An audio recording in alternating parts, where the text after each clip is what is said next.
അങ്ങനെ റീത്ത പോയി. ഇപ്പം ആ റൂമിൽ അഞ്ജലിയും പേഷ്യൻറ്റും മാത്രം. അഞ്ജലി റിലാക്സ് ആയി നേരത്തെ ഇരുന്നിരുന്ന സീറ്റിൽ തന്നെ വന്നിരുന്നു. അവൾ വന്നിരുന്നതും ഐസിയുവിന്റെ ഡോറിന്റെ ഫ്രണ്ടിൽ ഒരു നോക്ക്, ആ സിംഗിൾ നോക്ക്. അപ്പോൾ അവള് പെട്ടെന്ന് വിചാരിച്ചു, ഓക്കെ ഞാൻ ഇരുന്നപ്പോൾ എന്തെങ്കിലും സൗണ്ട് കേട്ടതാവും, അല്ലാതെ ഇപ്പം ആരാ ഐസിയുവിന്റെ ഫ്രണ്ടിൽ വന്ന് അടിക്കാൻ. ഓക്കെ, അവള് പിന്നെയും റിലാക്സ് ആയിരുന്നു. അവളൊന്ന് റിലാക്സ് ആയതും പിന്നെയും ഡോറിൽ 2 നോക്ക്, ഡും ഡും. അപ്പോൾ അവൾക്ക് മനസ്സിലായി ആരോ പുറത്തുണ്ട്. ഓക്കെ ഫൈൻ, പോയി ചെക്ക് ചെയ്യാം. അങ്ങനെ അവൾ പതുക്കെ എഴുന്നേറ്റ് ഫ്രണ്ടിലേക്ക് ഒരു കാലെടുത്ത് വെച്ചു. അപ്പോൾ ഐസിയുവിന്റെ ഡോറിൽ ആരോ ശക്തമായി തുരുതുരാന്നടിച്ചു. വാതിൽ തുറക്കുക എന്ന രീതിയിൽ ശക്തമായി അടിച്ചുകൊണ്ടേയിരിക്കുകയാണ്. അഞ്ജലിയുടെ നടത്തത്തിന്റെ സ്പീഡ് കൂടി അവൾ വേഗം ഓടിച്ചെന്ന് ഐസിയുവിന്റെ ഡോർ ഓപ്പൺ ചെയ്തു. അവളുടെ ഫ്രണ്ടിൽ 40-45 വയസ്സുള്ള ഒരു മധ്യവയസ്കരായ വ്യക്തി.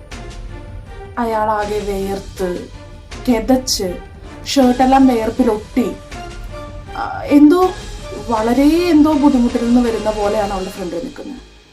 അവളെ കണ്ടതും അയാൾ അവൾക്ക് നേരെ നല്ല ചീത്ത.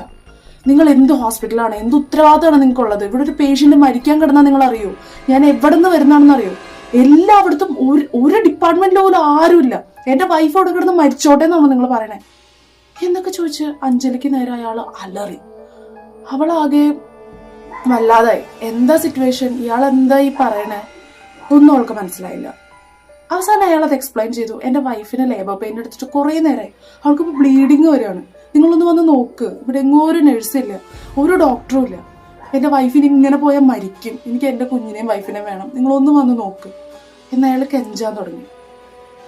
അഞ്ജലി അയാളോട് പറഞ്ഞ് മനസ്സിലാക്കാൻ ശ്രമിച്ചു. ചേട്ടാ, ഇത് ICU ആണ്, ഞാൻ മാത്രമേ ഇവിടെ ഉള്ളൂ. ചേട്ടൻ അവിടുത്തെ ഡിപ്പാർട്ട്മെന്റിൽ തന്നെ ഒന്നുകൂടി ചെക്ക് ചെയ്യും, അവിടെ ആരെങ്കിലും കാണും, അങ്ങനെയാണ്, ആരെങ്കിലും ഇല്ലാതിരിക്കില്ല. പക്ഷെ അയാൾ അവളെ വിടാൻ തയ്യാറായില്ല.